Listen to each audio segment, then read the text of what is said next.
Fala comigo, YouTube. Ó, faz tempo que eu não aparecia aqui para esses vídeos especiais, né? E evidentemente que tem um motivo, né?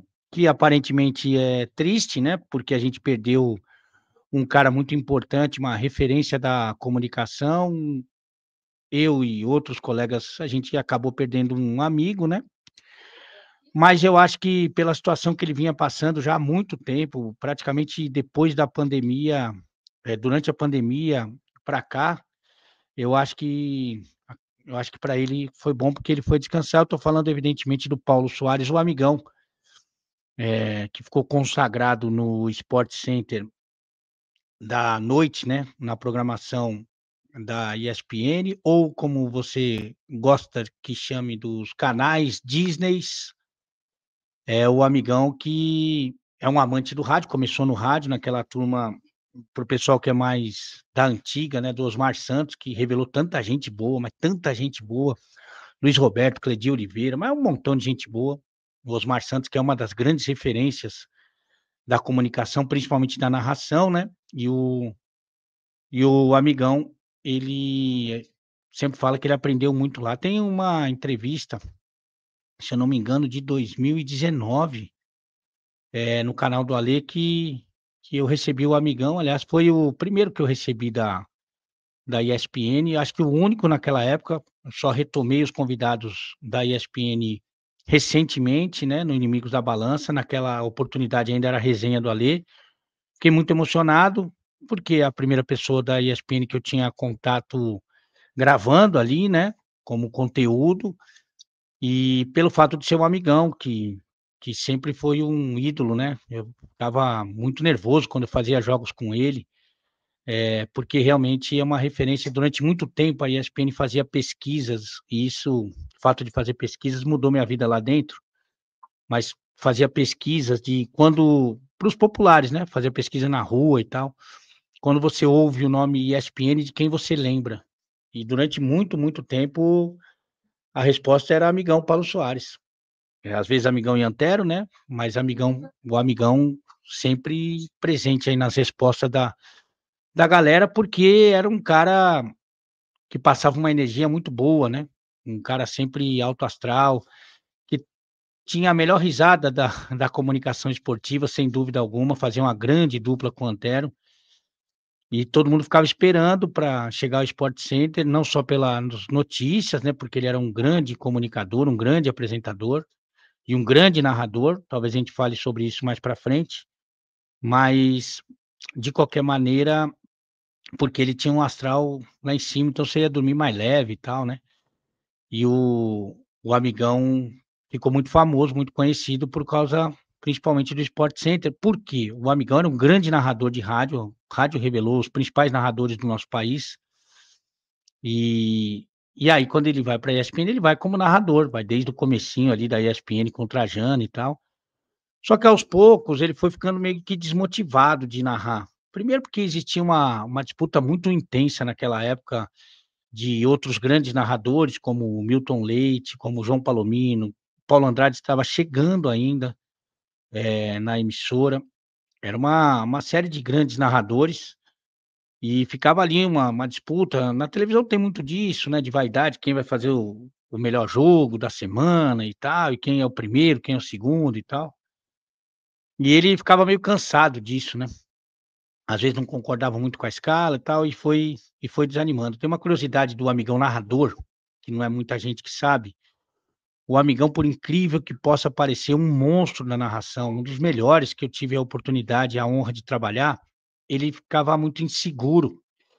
E o amigão é um dos cara que eu vi carregar mais estudo para uma transmissão, né. Na ESPN era muito comum você não ter repórter para as transmissões internacionais, então era o narrador e o comentarista. Então a gente ia munido de muita informação, eu estudava muito. Não tinha uma equipe que estudava pra gente, mas a gente estudava muito. Eu sempre fui de estudar, porque na minha cabeça, assim, o cara que não gosta de mim, ele vai falar: "O Ali só sabe fazer gracinha". E então eu queria estar sempre munido de muita informação, para passar essas informações, se o jogo permitisse, né, mas também de vez em quando dar minha tiradinha aqui e ali.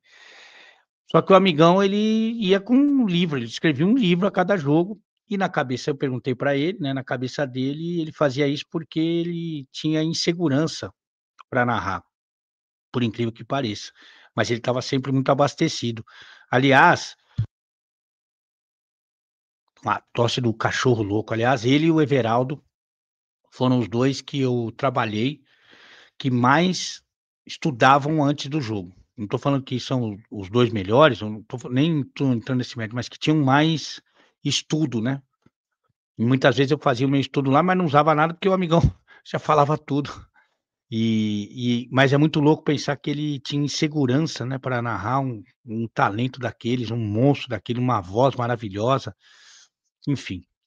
E aí ele foi meio que desanimando e tal, e foi largando a narração já há muito tempo que ele não narrava. Eu acho que ele voltou a narrar quando a ESPN foi para o rádio, que aí tem inclusive aquele centésimo gol do Ceni, o Ceni até republicou no Instagram dele e tal, de muita emoção, porque ele é um monstro mesmo, né, mas ele deu uma desanimada e estava só apresentando. Como eu disse, estava muito doente desde a pandemia, então para ele, eu acho que para a família, ele acabou descansando, né. Pra gente aqui que ama o amigão, tanto a figura pública, o profissional, como a pessoa, que é melhor ainda que o profissional, a gente tem que entender que, pra ele vai ser melhor, né, que vai parar de sofrer. E uma das perguntas mais comuns que o pessoal faz pra mim, deve fazer pra outros comunicadores, é se o cara é assim mesmo na vida real, né. Se o amigão é esse cara bacana, assim, na vida real, e ele é mais, ele consegue ser mais. Tem gente que no ar se faz, ou até nas declarações públicas e tal, não sei o quê, mas é um escroto fora do ar. O amigão é um dos melhores seres humanos que eu conheci, até por isso que eu vim aqui conversar com vocês nesse vídeo a respeito dele, como forma de homenagem. Eu já aprendi desde a partida do Rodrigo Rodrigues, que essa turma aí, que sempre fez o bem pra gente, que sempre deixou a gente melhor, sempre tornou o nosso dia mais alegre, né, que essa turma quer que a gente jogue pra cima, da onde eles estiverem, eles vão estar, felizes se tiver mais gente comunicando com alegria, né, tentando fazer esse trabalho de deixar a vida das pessoas mais leve, né, então é nesse tom que eu tô levando esse vídeo, essa homenagem, essa lembrança, conversando com vocês, e é isso que eu vou tentar fazer. Dito isso, eu tenho uma história que eu acho que eu já contei em algum lugar, e que uma das partidas que eu fiz junto com um amigão foi as oitavas de final da Copa do Mundo de 2014, Copa do Mundo Brasil, e que eu estava com uma expectativa gigante durante a competição. Antes da competição menos, mas durante a competição, porque ali, principalmente na dupla que eu fiz com o Everaldo Marques, a gente fez talvez todos os piores jogos da primeira fase, né, da fase de grupos, e a coisa estava indo bem, porque eram jogos muito ruins, e que a gente levava. O Everaldo tem essa facilidade, né, o Everaldo, se ele for fazer o jogo com o PVC, ele vai levar num jeito, ele tem as informações e tal. Se ele for fazer o jogo como ele fazia comigo, ele vai levar também na no mesmo espírito, é muito versátil, né. E a gente estava fazendo os piores jogos da Copa do Mundo e estava tendo uma audiência legal, porque a gente estava dando uma uma descontraída boa, assim, mas muito boa, assim, em 2014. E aí, para tentar melhorar a minha situação, na minha cabeça, evidentemente, a ESPN tinha os embaixadores. Então tinha o embaixador da Itália, que era o cara que falava do campeonato italiano, o da Inglaterra, que falava da Premier League, e assim por diante. E essas grandes seleções, algumas delas foram caindo, então eu estava fazendo bastante jogo ruim, e aí eu falei assim: "Meu, de repente eu posso ir mais longe na Copa". E aí caí nas oitavas com um amigão narrando Bélgica e Estados Unidos. Ali para mim era a grande chance que eu tinha de fazer com um amigão e de repente ir para as quartas, de repente para uma semifinal, quem sabe, né. Eu ainda não tinha ido para o estádio. E aí, a Copa do Mundo do Brasil, e eu não fui. Até então não tinha ido, né. E eu estava, meu, com a minha chance de ouro. Estados Unidos e Bélgica. E aí e aí eu soltei umas 2, 3, acho que foi mais, talvez 4, e que o amigão não se segurou, ele tinha aquele riso maravilhoso assim, não conseguia voltar para a transmissão. Na entrevista que eu fiz com um amigão ali na Vila Madalena, no canal do Alê, não foi no canal do Alê não, eu acho que foi no Sport Interativo. A gente fala sobre isso. E aí ele não voltava para a transmissão, e eu não sou narrador, né, lógico, nem mal e mal comentarista, e a transmissão ficava vazia, porque ele ficava rindo, rindo, rindo, rindo, e embora muito divertido, você precisa ter um narrador ali. Meu, mas eu nem bem desci para a redação depois do jogo, o diretor da época, ele falou: "Olha, você tá fora da Copa do Mundo, meu, você não pode fazer isso com o amigão". Eu falei: "Mas o amigão o amigão que riu, pô".